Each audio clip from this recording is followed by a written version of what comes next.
o momento da palavra, Provérbios capítulo 3, vamos ler a partir do verso 1. Provérbios capítulo 3, verso 1. A palavra do Senhor diz o seguinte: Filho meu, não te esqueças dos meus ensinos, e o teu coração guarde os meus mandamentos, porque eles aumentarão os teus dias e te acrescentarão anos de vida e paz. Não te desamparem a benignidade e a fidelidade, atas ao pescoço, escreve-as na tábua do teu coração, e acharás graça e boa compreensão diante de Deus e dos homens. Confia no Senhor de todo o teu coração, e não te estribes no teu próprio entendimento. Reconhece-o em todos os teus caminhos, e ele endireitará as tuas veredas. Não sejas sábios aos teus próprios olhos, teme ao Senhor e aparta-te do mal. Será isto saúde para o teu corpo e refrigério para os teus ossos. Honra ao Senhor com os teus bens e com as primícias de toda a tua renda, e se encherão fartamente os teus celeiros, e transbordarão de vinho os teus lagares. Filho meu, não rejeites a disciplina do Senhor, nem te enfades da sua repreensão, porque o Senhor repreende a quem ama, assim como o pai ao filho a quem quer bem. Só até aí, curva a sua cabeça mais uma vez, feche seus olhos, e vamos orar para que Deus fale conosco. Senhor, mais uma vez nós nos achegamos diante de Ti, em nossa fraqueza e absoluta debilidade. Não temos qualquer condição de compreender a Sua palavra, ou ao menos de explicá-la, sem a ação do Senhor, pelo meio do Teu Espírito em nós. Senhor, se o Senhor quer que os Seus filhos nessa noite entendam essas palavras, o Seu Espírito precisa abrir os seus corações e dar compreensão às suas mentes, para que eles compreendam essas verdades tão claras do Senhor contidas nas Escrituras. E o Senhor também, Senhor, nós pedimos que o Senhor também use esse vaso fraco e pequeno nas Tuas mãos, para que a verdade de Deus seja proclamada com clareza, com poder e com autoridade. Fala mais uma vez ao Teu povo, edifica o Teu povo. Todos nós necessitamos, meu Deus, das Suas santas palavras, que devem ser lâmpada para os nossos pés e luz para os nossos caminhos. Nosso desejo é glorificar o Seu santo nome em todos os atos da nossa vida. É ter um ano que glorifica o Senhor em tudo, em todas as áreas. Que o Senhor então nos ajude, por meio desses graciosos e basilares conselhos de provérbios, para que assim possamos honrar o Teu santo nome e caminhar como cristãos nessa terra, glorificando o Senhor em todas as áreas. É o nosso desejo e a nossa oração. Em nome do Senhor Jesus. Amém. Bom, nós estamos hoje, eu nem lembro mais que dia que é hoje, para você ter uma ideia como que a mente está. Hoje é 19. Nós estamos hoje no 19º dia do ano. Essas palavras são geralmente para o início do ano, porque todo final de ano e início de ano, as pessoas fazem promessas infindáveis para realizar projetos, sonhos, estabelecem inúmeros objetivos para cumprirem nas suas vidas. E hoje há uma influência enorme dos chamados coaches, dos influencers, e as pessoas hoje, inclusive cristãos, estão seguindo essas tendências, esses projetos, esses desejos, e o que se você quiser, você alcança, se você der toda a tua força, e por aí vai. E as pessoas estão se alicerçando nessas questões para conseguirem alcançar esses projetos e esses sonhos. E pouco a pouco os cristãos estão deixando e estão tornando obsoleta, inútil, antiquada a palavra de Deus, que é a que fornece de fato luz para os nossos caminhos. Os cristãos estão pouco a pouco abandonando todo o conselho de Deus contido nas Escrituras para seguir essas tendências, essas influências e essas dicas que o mundo tem fornecido por tudo aquilo que ele expressa nas mídias, televisão e por aí vai. Que tal então nós começarmos o ano ouvindo os conselhos que o próprio Deus tem para nos dar por meio da sua palavra? Eu poderia dar o título dessa mensagem como Conselhos para um Ano Vitorioso, só que você ia olhar meio desconfiado de mim e achar que eu estou indo já para a teologia da prosperidade. Afinal, eles se apropriaram desses textos, de forma indevida. Porque se eu fosse de fato dar um título para essa mensagem, eu poderia dizer assim: Conselhos para um Ano Vitorioso, sem nenhum problema de tocar na teologia da prosperidade. Mas Para evitar problema, eu dei o título da mensagem como Conselhos para um Ano Frutífero. Esses 12 versos do capítulo 3 de Provérbios, eles estabelecem conselhos diretos e basilares que devem nortear o cristão por toda a sua vida. Mas eu vou utilizá-los de forma didática como conselhos para o ano de 2025, conselho para que o ano de 2025 seja frutífero. Qual que é o contexto do livro de Provérbios? Provérbios foram, como vocês já bem o sabem, provérbios foram escritos por Salomão. Salomão foi um homem conhecido nas escrituras como um rei muito sábio, que antes de assumir o seu trono, fez uma oração que se torna modelo para muitas orações. Ele não pede prosperidade nessa oração, ele não pede por uma vida longa nessa oração, ele pede para que Deus dê a ele sabedoria. Sabedoria para conduzir o seu povo pelos caminhos que Deus estabeleceu. E Deus abençoa Salomão com essa sabedoria. Salomão então é conhecido como um rei muito sábio. Um dos homens até dentre os mundanos que não dizem respeito à palavra de Deus, as pessoas de fora, os que não são cristãos, eles reconhecem que Salomão é um homem muito sábio. E muitas vezes até aconselham ler o livro de Provérbios para extrair um pouco do conhecimento de Salomão. Mal eles sabem que na verdade Salomão não era nada, e quem instruía e dirigia aquilo que Salomão ia escrever era o próprio Senhor, o próprio Deus.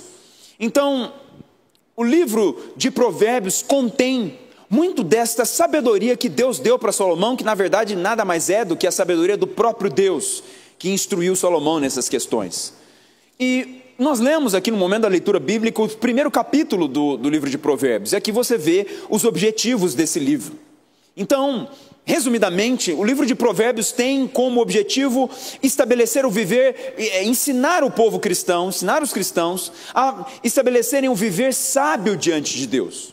O livro de Provérbios é conhecido e é caracterizado dentro da divisão do Antigo Testamento como uma literatura sapiencial, uma literatura de sabedoria. E o que é essa literatura sapiencial? Quais que eram geralmente as características dessa literatura sapiencial? Geralmente, na literatura sapiencial, quem estava escrevendo era um pai, era um governante que escrevia, e ele citava geralmente o nome do filho ou do aprendiz que iria suceder esse sábio que estava escrevendo os provérbios, para que na hora que esse pai morresse, ou esse governante morresse, esse seu aprendiz ou seu filho, eles então pudessem usufruir daquela sabedoria, para que eles vivessem como seus pais, ou então para que eles fossem um governante sábio como o seu antecessor. Mas é interessante que no livro de Provérbios, Salomão ele omite esse destinatário. Nós não percebemos para quem Salomão está destinando. A maioria dos comentaristas então entende que Salomão tinha um objetivo aqui, por ele omitir, por não mencionar para quem o livro é dirigido, se é para o filho, para quem que é, mas por omitir isso provavelmente significa que o objetivo de Salomão era que esta obra alcançasse todo Israel e moldasse o caráter de toda a nação, para que a nação assim andasse de acordo com esta sabedoria que na verdade eram os conselhos de Deus através de Salomão para todo o seu povo. E ele inicia aqui no capítulo 3 então dizendo, vamos estudar então aqui do verso 1 até o verso 12, ele começa dizendo o seguinte: filho meu, não te esqueças dos meus ensinos e o teu coração guarde os meus mandamentos. Filho meu, aqui nós podemos entender que Deus, como nosso Pai agora, vai nos trazer preciosos conselhos para um andar sábio diante dEle. Nós não podemos andar nessa terra sem os conselhos de Deus. Nós já sabemos que nós não podemos ser sábios aos nossos próprios olhos, nós temos que tomar muito cuidado, porque a nossa natureza, ela está contaminada com o pecado, e muitas vezes aliás, todo momento, ela é influenciada pelo pecado. E por isso nós precisamos do conselho de Deus. Se nós queremos viver de forma sábia nessa terra, nós precisamos ouvir o conselho daquele que nos criou. É uma contradição hoje o ser humano ele dar mais atenção ao que o mundo estabelece, ainda mais o cristão, dar mais atenção ao que o mundo estabelece, ao que o mundo propaga, ao que o mundo aconselha, do que propriamente a palavra de Deus. Isso é uma contradição. Isso aqui é uma questão básica, lógica. Quando você compra uma televisão, você vai no manual, ou hoje baixa o aplicativo para entender como funciona. Você compra algum eletrônico, você baixa o manual para entender como funciona. Qual que é o manual do homem? Muito simples, é a palavra de Deus. Deus deixou esse livro para ser a base da nossa vida, para ser o sustento da nossa vida. E se nós queremos saber a vontade de Deus, nós precisamos ouvir esse livro, ler esse livro, meditar nesse livro. Então, quando Deus diz aqui, filho meu, Ele está dizendo para todos os seus filhos, os verdadeiros cristãos, filhos meus, ouçam essas palavras. Então é Deus nos ensinando agora conselhos para o nosso andar sábio diante dEle. E Ele começa dizendo, não te esqueças dos meus ensinos.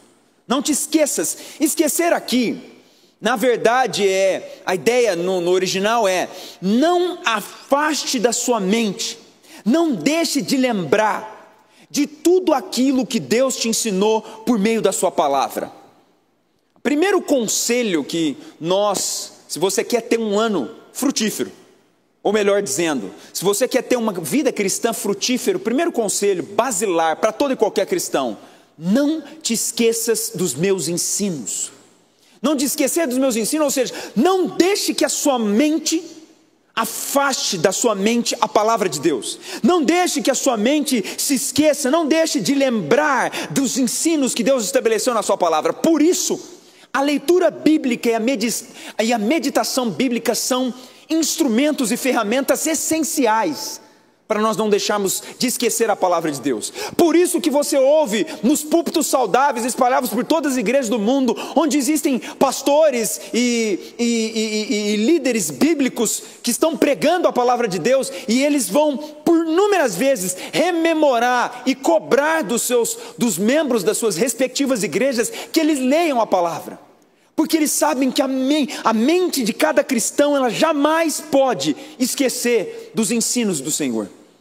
E é algo que você precisa tomar muito cuidado. Porque hoje em dia o cristão, ele gasta mais tempo vendo ou usufruindo de redes sociais, ou assistindo vídeos no YouTube, ou viajando pela internet, navegando, melhor dizendo, pela internet, ou ouvindo determinados coaches, influências e por aí vai, do que propriamente meditando e lendo nas Escrituras. E o conselho de Deus aqui por meio de Salomão é: filho meu, não te esqueças dos meus ensinos. Se você quer caminhar de forma a temer ao Senhor, você não deve deixar que a palavra de Deus saia da sua mente. O pastor Danilo citou John Bunyan, e tem um dos puritanos que, ao fazer um comentário sobre John Bunyan, fala que se você cortasse os pulsos de John Bunyan, em vez de sair sangue, saia a Bíblia, saía a escritura desse homem. O que isso quer dizer? Que era um homem que estava em constante meditação, leitura e estudo da palavra de Deus. Mas isso não deve se restringir a John Bunyan. Isso não deve se restringir somente a pastores e a diáconos ou os homens que ocupam qualquer ofício dentro da igreja cristã. Isso deve ser para todos os filhos de Deus. Eles não podem deixar que os ensinos da palavra de Deus se esvaiam. Ele não pode deixar de lembrar dos ensinos que Deus estabeleceu na sua palavra. É muito importante esse alerta, porque à medida que nós vamos caminhando na fé cristã, nós começamos a pensar que nós somos mais maduros, e por isso nós não precisamos mais estudar tanto a palavra de Deus. Eu já ouvi pregações de pregadores dizendo o seguinte: no começo eu lia muito a Bíblia, hoje eu já tenho tanto conhecimento dela que eu não gasto mais tanto tempo quanto antes. A maturidade cristã vai fazer com que você dependa cada vez mais, com que você medite cada vez mais nas Escrituras. Porque o verdadeiro cristão, ele não quer que a sua mente se perverta com os valores desse mundo, com os conselhos desse mundo. Ele deseja os conselhos de Deus permeando as suas decisões, Quando ele vai cuidar do seu casamento, ele deseja que o conselho de Deus esteja na mente dele, para ele conduzir o seu casamento de forma correta. Ele deseja que o conselho de Deus esteja na mente dele, que é a palavra de Deus, para que ele instrua os seus filhos de forma bíblica. E ele deseja o conselho de Deus para quando vai trabalhar, se ele é um patrão, para conduzir a sua empresa, como Deus ordena em Efésios, como um patrão deve se portar, ou automaticamente como um empregado deve se portar. O cristão então não pode esquecer dos ensinos de Deus, e ele não para por aí. Provérbios continua dizendo: o teu coração guarde os meus mandamentos. É muito interessante e muito sábio como essas palavras são bem construídas por Deus em Provérbios. Guardar aqui é mais do que meramente cumprir e obedecer os mandamentos. Guardar aqui está ligado a proteger, a zelar, a manter em vigilância, a estar em alerta. O que isso quer dizer para nós? O conselho aqui é, não somente não se esqueça daquilo que está escrito na palavra, medite e leia, mas guarde os mandamentos. E guarde no teu coração os mandamentos. Por que no teu coração? Geralmente, no sentido de proteger, zelar e manter em vigilância, é guarde o seu coração dos ídolos desse mundo, do dinheiro, das realizações profissionais, quando essas coisas se tornam ídolos, ou até de um ministério. Tem muitas pessoas que idolatram o ministério. Essas questões podem ocupar o lugar que somente Deus deve ter em você. Então, quando ele fala aqui, guarda os mandamentos no seu coração, o coração geralmente está ligado dentro da literatura do Antigo Testamento, o coração está ligado como o centro da vida. Então, como se ele estivesse dizendo o seguinte: guarde e observe a palavra de Deus, que na verdade nada mais é do que Cristo, devem ser o centro da sua vida.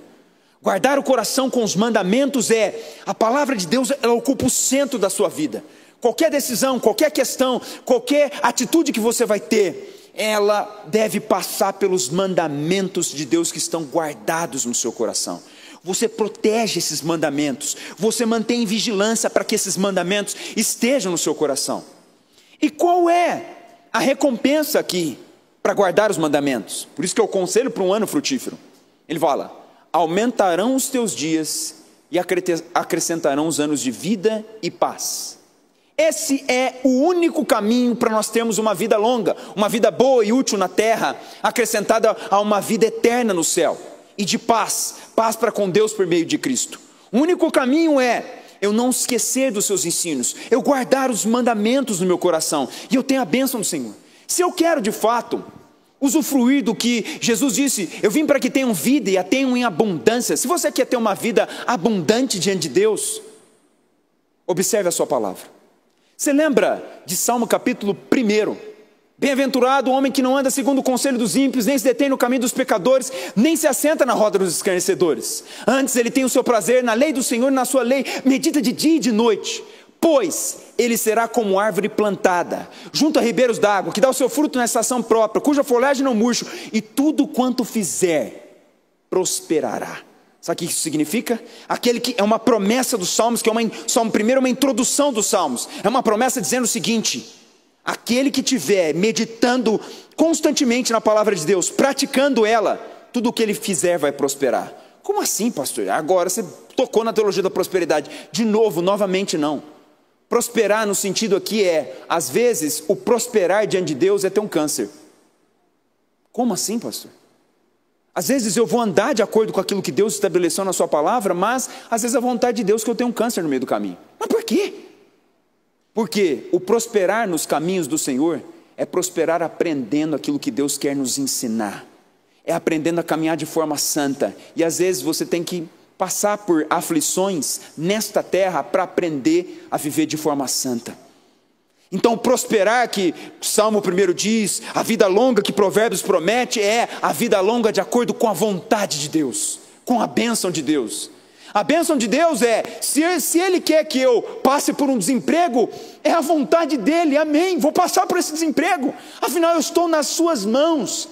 Então se eu quero viver e usufruir dessa recompensa, não posso me esquecer dos seus ensinos, e o meu coração deve guardar os seus mandamentos. Então o primeiro conselho guarde os mandamentos do Senhor, que é nos versos 1 e 2. Segundo conselho, seja íntegro.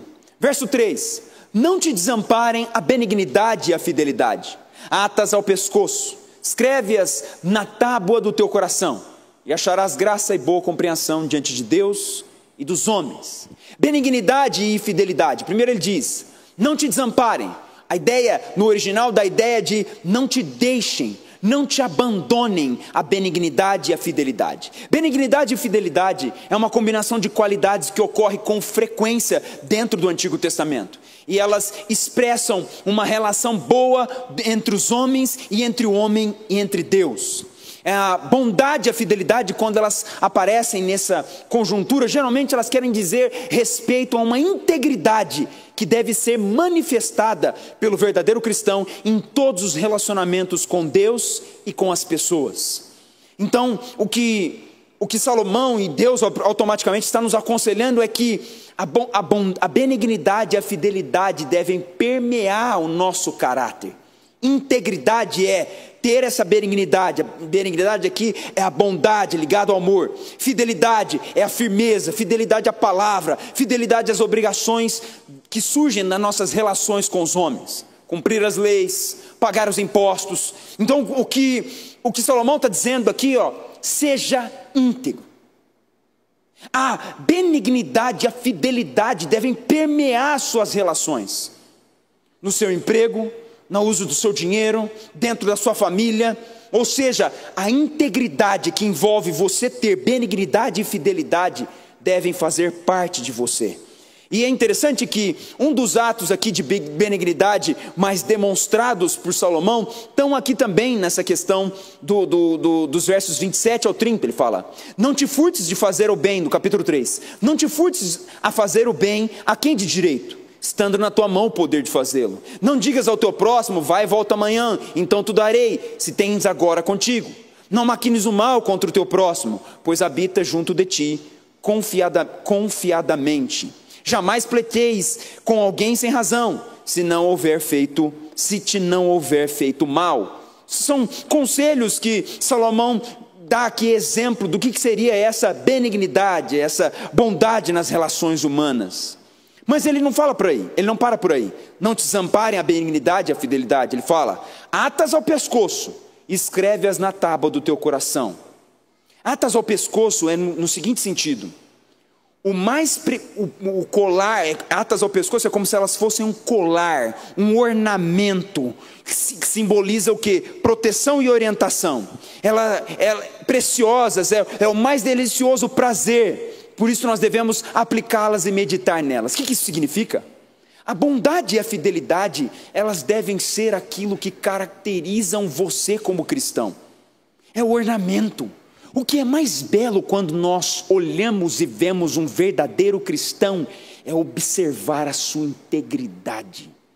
O cristão verdadeiro que segue a Cristo, que tem temor do Senhor, ele é conhecido exatamente pela sua integridade. A integridade é a beleza desse cristão, porque a integridade é só um reflexo de Cristo vivendo nele. A integridade, a fidelidade e a benignidade aqui, como um sinal de integridade, eu poderia dizer nada mais é do que o cristão que anda exalando o bom perfume de Cristo por onde ele vai, na sua integridade. É isso que ornamenta, é isso que é o principal ornamento do cristão. Mas ele fala não somente que elas estejam no pescoço como um ornamento, como uma característica bela do verdadeiro cristão, mas ele fala, escreve-as na tábua do teu coração. O que isso significa? Essas características devem fazer parte do seu caráter e não apenas do seu comportamento. Elas fazem parte de você. Isso aqui nos lembra os aspectos da nova aliança, que eu amo esses aspectos da nova aliança. O que é a nova aliança? Deus vai fazer com que os mandamentos deles estejam fixados na nossa mente, e Ele vai escrever isso nas tábuas do nosso coração.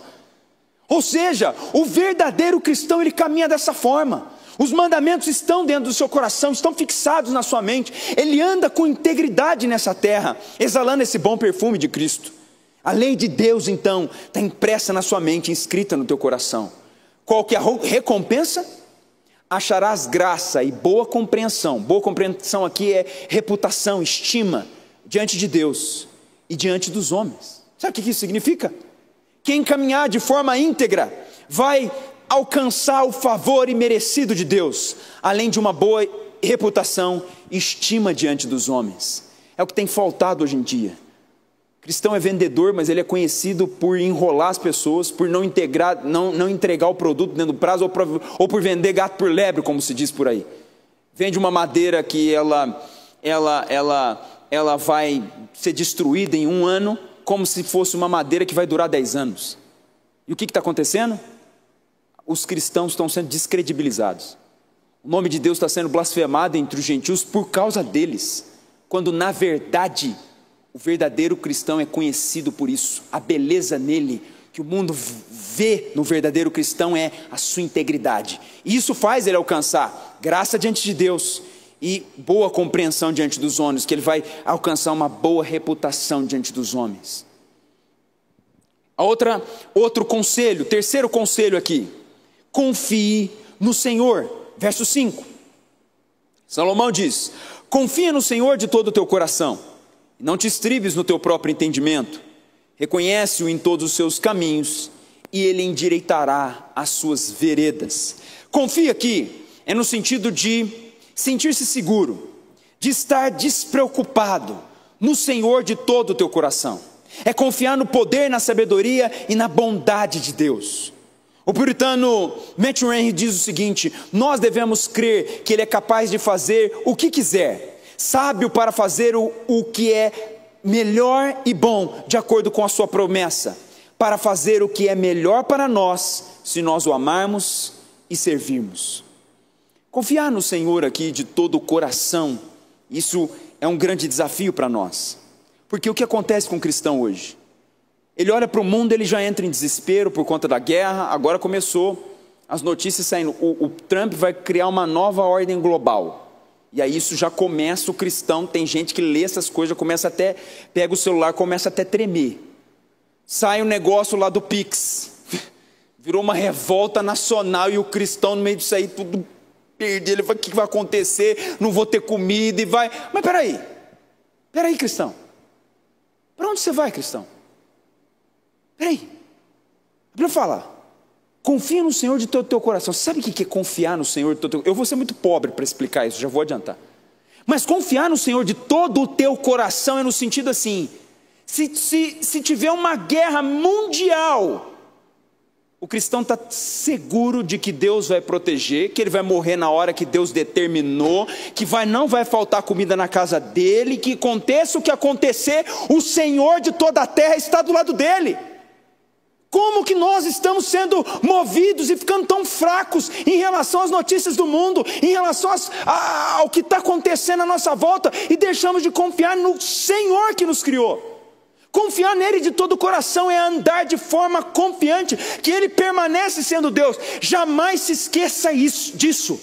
Deus, o soberano, ele continua sentado no seu trono lá no céu, governando todas as coisas. Tudo está debaixo do seu controle, tudo está debaixo da sua direção, e nada, absolutamente nada, sai daquilo que ele determinou. Nada.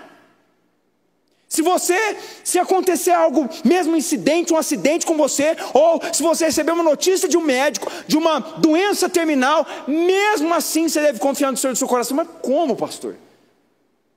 Se ele te curar, foi a vontade dele. Se ele não te curar, foi um meio dele encurtar teu caminho para o céu. É assim. Confiar no Senhor de todo o coração é passar por todas as circunstâncias com o coração em paz, sabendo que o meu Senhor está sentado no trono. E detalhe que eu esqueci de mencionar: todas as coisas já estão escritas e determinadas. A Bíblia é um livro perfeito, o livro de Deus. Ela contém Gênesis, o princípio, e ela contém o Apocalipse, o final. Deus já falou para o cristão: vai ser assim. Você está preocupado com o quê? O que está tirando o teu coração? O que está te desestabilizando emocionalmente? Hoje há uma questão que está tão comum no meio dos cristãos: a depressão, a instabilidade emocional. Ok, existem razões para isso. As pessoas, às vezes, algumas pessoas realmente precisam de tratamento, mas tem muitos que estão depressivos exatamente por faltar confiança no Senhor. Eles deixaram de meditar nas Escrituras, eles deixaram de considerar e confiar no Deus que criou eles, e que inclusive o salmista diz: eu me deito, durmo e acordo, porque o Senhor me sustenta. O Senhor me sustenta, ou seja, você só consegue fazer assim, ó, na hora que você acorda, porque Deus te deu vida naquele momento, te deu condição de respirar. Confiar no Senhor de todo o teu coração, meu irmão, é descansar que todas as coisas estão debaixo do seu controle, ainda mais a tua vida. E ele diz aqui: não te estribes no teu próprio entendimento. Não te estribes aqui é no sentido, não se sustente, não dependa do teu próprio entendimento. O que isso significa? Desista de confiar no seu próprio entendimento. Confie plenamente em Deus e não no seu próprio entendimento. Ou seja, nós devemos, com total submissão e satisfação, depender dele para realizar todas as coisas para nós, e não depender do nosso próprio entendimento, como se nós pudéssemos, por alguma previsão nossa, sem Deus, resolver os nossos problemas para obter um bom resultado. O que significa? Não te estribes no teu próprio entendimento. Aqui nós podemos fazer um paralelo desse verso 5 com os versos primeiros, que ele falou assim, ó: não te esqueça dos ensinos e o teu coração guarde os seus mandamentos. Ou seja, não confie em você, confie nos mandamentos e nos ensinos que Deus estabeleceu na sua palavra. É isso que ele está falando. Não confie na sua própria inteligência, na sua própria maneira de firmar a convicção sobre as coisas. O cristão só forma uma opinião sobre determinado assunto depois de submeter essa opinião dele à palavra de Deus. A palavra é a resposta final. É a toda a Escritura, é a suficiência das Escrituras. A suficiência da Escritura é no seguinte sentido: a Escritura é suficiente para instruir você em todos os aspectos da sua vida. Portanto, qualquer decisão do cristão deve ser submetida, deve ser alicerçada na palavra de Deus. E ele não, aí olha, aí ele vai dar agora uma explicação do que seria também confiar em Deus de todo o coração. Ele não para ele, fala: reconhece-o em todos os seus caminhos.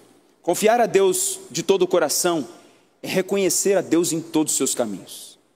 Porque, e reconhecer aqui é interessante, porque no original hebraico, reconhecer significa tornar-se familiarizado. Sabe o que isso significa? O verdadeiro cristão que confia no Senhor de todo o coração, ele torna Deus familiarizado com em todos os aspectos da vida dele. Tornar familiarizado é que Deus conheça, ele apresenta diante de Deus todos os aspectos da vida dele. Ele apresenta uma dificuldade financeira, ele apresenta um problema de saúde, ele apresenta uma promoção no trabalho, inclusive coisas boas e ruins aos nossos olhos. Tudo ele apresenta diante do Senhor, ele não confia em si mesmo. Ele precisa reconhecer, então ele torna Deus familiarizado com tudo. Tem cristãos que às vezes são donos de uma empresa e eles têm medo de tornar Deus familiarizado com todos os aspectos da empresa dele. Sabe por quê? Porque ele sabe que tem muita coisa errada na empresa dele. Então Deus não está familiarizado. Confiar a Deus de todo o coração é: o que o Senhor quer para a minha empresa de acordo com a tua palavra? Eu vou cumprir tudo, confiando que mesmo no final eu vou ter lucro e a minha família vai ser sustentada. É isso. E é interessante que quando você torna Deus familiarizado em todos os seus caminhos, qual que é a recompensa de Provérbios? E o que isso significa antes de ir para a recompensa? Que após eu ter consultado a vontade de Deus contida na sua palavra, que é o estar familiarizado, eu coloco em prática. O que isso significa? Que Deus deve ser consultado em todas as decisões da nossa vida, das mais simples às mais complexas. Não é à toa que Jesus, ele fala que nós devemos ser como crianças. Obviamente que ele não está falando de ser imaturos como as crianças, de ser inconsequentes muitas vezes como as crianças, mas ele está falando de ser criança no sentido de ser dependente dele, depender dos conselhos dele, depender da direção dele, de entender a sua própria debilidade. Então é todas as áreas da sua vida, da pessoal, familiar a profissional. O que você faz quando a Bíblia, que determina a vontade de Deus, contradiz o que você quer que seja verdade? Se você está procurando na Bíblia desculpa para fazer o que você quer de qualquer maneira, você de fato está rejeitando a Deus e não confiando nele de todo o coração, e muito menos reconhecendo em todos os seus caminhos. Se você confiar em Deus, você deixará que a Bíblia desafie seus pensamentos e os seus sentimentos mais queridos, para que Deus mostre a vontade dele e ele direcione isso. E qual é a recompensa de eu confiar em Deus de todo o coração, não me firmar no meu próprio entendimento e reconhecer Ele em todos os meus caminhos? Olha que fantástico. E Ele endireitará as suas veredas. Deus tornará a sua vida reta, de maneira que a vontade dele, que de acordo com Romanos é a boa, perfeita e agradável, seja realizada em todos os aspectos da sua vida. E assim, nós exatamente veremos o cumprimento de Salmo 1:3, e tudo quanto ele faz será bem sucedido. Jamais se esqueça, isso é um puritano que escreveu isso, jamais se esqueça, ele está fazendo referência ao povo de Israel, que saiu do Egito, e de dia Deus tinha uma coluna de nuvem que guiava esse povo, e à noite era uma coluna de fogo. E ele fala o seguinte: jamais se esqueça de que os que seguem fielmente a coluna de nuvem e fogo perceberão que, embora eles possam às vezes fazê-los perambular, ela os conduz pelo caminho correto e os levará a Canaã no final. Sabe o que isso significa? Perceba que, independentemente do que aconteça, por mais que algumas vezes você pareça que está andando em círculo, se você confiar no Senhor, Ele vai guiar cada um dos seus passos para você chegar na Jerusalém Celestial. Não tenha dúvida disso. Quarto conselho: seja humilde. Verso 7. Não seja sábio aos teus próprios olhos.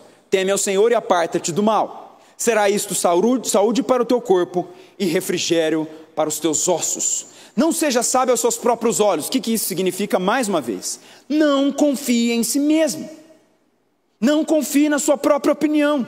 Busque conselho das escrituras. Busque conselho com pastores bíblicos, com os diáconos, com os irmãos piedosos. Provérbios 26:12 diz: tem visto a um homem que é sábio aos seus próprios olhos? Ele faz a pergunta, e ele responde: maior esperança há no insensato do que nele. Ou seja, ele está falando aqui para nós, o quarto conselho: ser humilde. Ou seja, não confie, não seja sábio, não acha que a sua opinião é a verdadeira, é a mais sábia do que todas as outras pessoas. Você tem que submeter a sua opinião ao conselho de outros irmãos, ao conselho das escrituras. E aí ele continua: não seja sábio aos seus próprios olhos, teme ao Senhor e aparta-te do mal. Temer ao Senhor é respeitar, é reverenciar. Esse temor é permeado por pavor e adoração.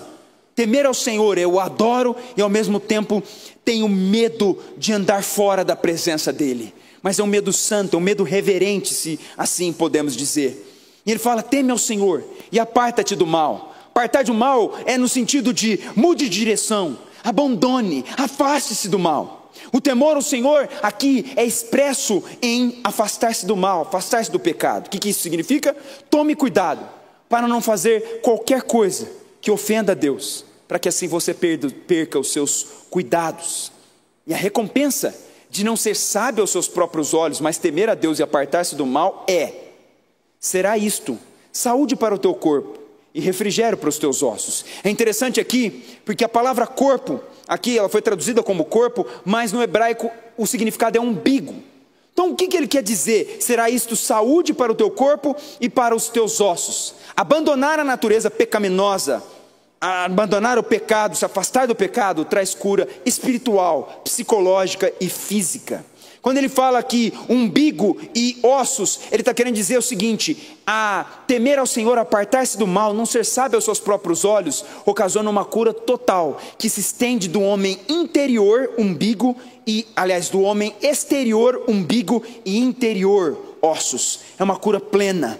Um relacionamento correto com Deus assim nos conduz a um estado de bem-estar físico e mental completo. Obviamente que isso não significa ausência de enfermidade, mas sim andar em paz com Deus, ter a bênção de Deus, e isso certamente será saúde para nós. Quinto e penúltimo conselho: honre ao Senhor com seus bens. Verso 9 e verso 10.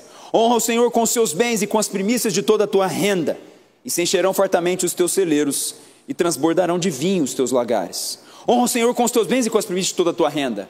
Seu patrimônio e bens deve ser honrado para deve ser usado para honrar ao Senhor. Deus, que é o primeiro e o melhor, deve receber o primeiro e o melhor de todas as coisas.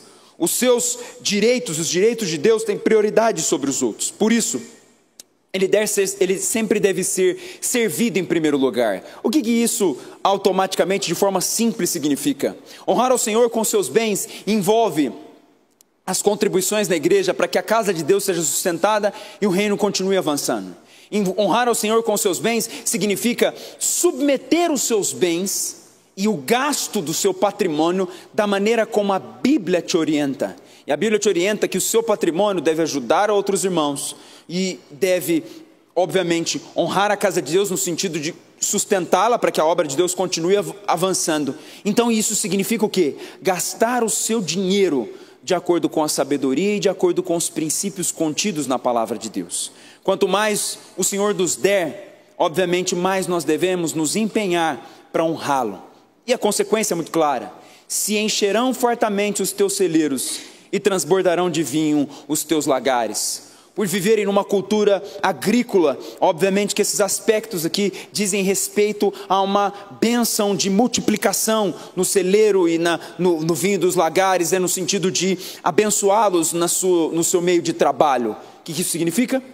Deus abençoará a sua produção, não para você ficar se exibindo, não para você ostentar, porque os que fazem o bem, aliás, os que fazem o bem com o que têm, terão mais ainda para fazer o bem.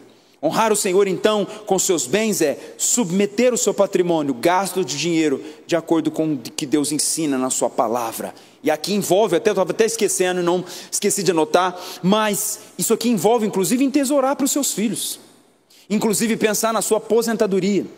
Muitas vezes os cristãos vivem nessa terra como se não existisse amanhã. Ah, não, mas eu tenho que doar todos os meus bens, Jesus vai voltar, a Bíblia fala para não entesourar tesouro nessa terra, porque a traça corrói, o ladrão rouba. Como é que você vai fazer se você alcançar 60, 65 anos de idade? Você vai viver do maná? Se Deus está te dando patrimônio hoje, é para você ser sábio, administrar muito bem a sua renda. Cristão, uma coisa você precisa entender: o seu dinheiro é santo. Sabe por que ele é santo? Porque Deus, é Ele que concede para você. Você é um mordomo de Deus. Mordomo de Deus, você está aqui para servi-lo. E servi-lo é usar conforme Ele estabeleceu na palavra dEle. Entesourar para os filhos, tem que pensar no patrimônio dos seus filhos. Já parou para pensar o que você vai dar para o seu filho quando ele casar? Ou quando ela casar? Você já preparou a sua família para a sua morte? Ou tem pensado na sua morte, quando você morrer, como que vai deixar? Ah não, pastor, eles são de Deus, eles vão para o monte, Deus ora e brota da terra, vem do céu, dinheiro. Ou Deus vai tocar no irmão lá, vai dar dinheiro para eles. Claro, irmão, essas coisas podem acontecer, eu não estou desprezando isso. Mas se Deus nos deu raciocínio e mente, é para você inclusive cuidar da sua vida financeira. Você tem que aprender inclusive, eu vou quebrar alguns tabus aqui, você tem que aprender inclusive sobre investimento. Como que você faz com o seu dinheiro? Você gasta tudo? Você põe na poupança? Poupança está rendendo nada hoje. Como é que você faz? Você pode aplicar na renda fixa, na renda variável. Isso é usar o dinheiro de forma sábia. Seu dinheiro deve servir você não deve servir o dinheiro. Dinheiro servir você no sentido de você ter um patrimônio sólido e bem construído, para que diante das necessidades você possa apoiar outros, possa usufruir do seu patrimônio para te abençoar diante das crises e urgências, e também para abençoar seus filhos, para abençoar sua família, para abençoar um irmão em necessidade. Se você simplesmente, eu vou viver da fé e deixa todas essas coisas, no dia de amanhã você vai precisar se humilhar para pedir para as outras pessoas uma contribuição financeira, sendo que se você usasse a própria sabedoria que Deus te deu e o próprio conselho que Deus estabeleceu nas Escrituras, você já estaria construindo um patrimônio e não teria que passar por determinadas situações. Então, honre o Senhor com seus bens, que implica todas essas coisas. Último conselho: seja submisso. Versos 11 e 12. Filho meu, não rejeites a disciplina do Senhor, nem te enfades da sua repreensão, porque o Senhor repreende a quem ama, assim como o pai ao filho a quem quer bem. Não rejeite a disciplina do Senhor, que significa não recuse, ou seja, aceite a disciplina do Senhor. Entenda uma coisa: nesse ano Deus vai te disciplinar. Ele vai me disciplinar também. Todos os anos Deus nos disciplina. Por que Ele nos disciplina? O verso está dizendo aqui. E ele fala, Deus nos disciplina para quê? Porque Ele repreende a quem Ele ama. Por que você fala, pastor, que Deus vai nos disciplinar esse ano? Porque você pode ter absoluta certeza que tem áreas da sua vida que precisam ser corrigidas. E Deus te ensina muitas vezes tendo que corrigir você, tendo que trazer uma disciplina sobre você. Obviamente que aqui eu não estou querendo dizer que essa disciplina é uma disciplina eclesiástica, que são os casos mais graves onde não há arrependimento. Estou dizendo aqui, disciplina de Deus, muitas vezes trazer um castigo sobre você, você passar por uma aflição para aprender aquilo que Deus está te ensinando. Ele fala, não rejeite a disciplina, não te enfades aqui, não tenha nojo, repugnância, ou se assuste da sua repreensão, da ideia de a pessoa ter ódio ao ponto de se tornar cansado com isso. Deus, por sua bondade, jamais fará algo para nos prejudicar, ou sequer deseja o nosso mal. Entenda, toda e qualquer disciplina que Ele aplica a nós, deve ser vista dessa maneira. Ele conhece também a nossa estrutura, e sabe o que nós necessitamos, e também o que podemos suportar. Mas, fato é, o Senhor repreende a quem ama, assim como o filho, assim como o pai, ao filho a quem quer bem. O castigo de Deus é devido ao amor de Deus por mim e por cada um de vocês. Ele nos corrige como o pai corrige o filho. Quem é pai aqui sabe que quando você tem que corrigir o seu filho, você corrige com dor no coração. Você não quer corrigir, mas você corrige por amor, porque você sabe que se você deixar de corrigi-lo, ele vai continuar caminhando no erro, e lá na frente ele vai colher consequências drásticas e terríveis, por não ter aprendido aquele princípio. É a mesma maneira como Deus. Se nós, na nossa correção, e essa nossa correção aplicada de forma bíblica, de acordo com os princípios contidos na palavra para os nossos filhos, ela traz bons frutos, e nós somos pecadores, você imagina a disciplina de Deus aplicada por um ser santo, perfeito, justo, bom e fiel. Jamais então se enfades, fique cansado, tenha repugnância, reclame quando você passar por essas circunstâncias, porque Deus, como um filho, como um pai, está corrigindo o seu filho, que é você. A disciplina não vem de um juiz vingativo, mas sim de um pai amoroso, que é o nosso Deus. Ele deseja então, com todos esses alertas, que nós desfrutemos de todas as bênçãos que são prometidas àqueles que submeterem a Ele. Você vê aí, cada um dos versos pares dessa exortação contém as bênçãos do Senhor. Então Ele deseja que nós tenhamos uma vida abundante e de paz, como está no verso 2. Ele deseja que nós tenhamos graça diante dEle e dos homens, como está no verso 4. Ele deseja que nós tenhamos uma vida reta, como está no verso 6. Ele deseja nosso bem-estar físico e mental, como está no verso 8. E por fim, Ele deseja a nossa prosperidade, como está no verso 10. E Ele nos ama, como está no verso 12. Todos esses alertas com essas repreensões e automaticamente recompensas, Ele está dizendo por quê? Que como um pai, a quem o filho quer bem, Deus nos aconselha por meio da sua palavra, para nós desfrutarmos de todas as suas promessas e recompensas que Ele estabeleceu para cada um dos seus filhos. Que você então, se você quer ter um ano frutífero, não ouça os coaches, não ouça as estratégias dos coaches, ouça o que Deus ensina por meio da sua palavra. Feche seus olhos, curva sua cabeça.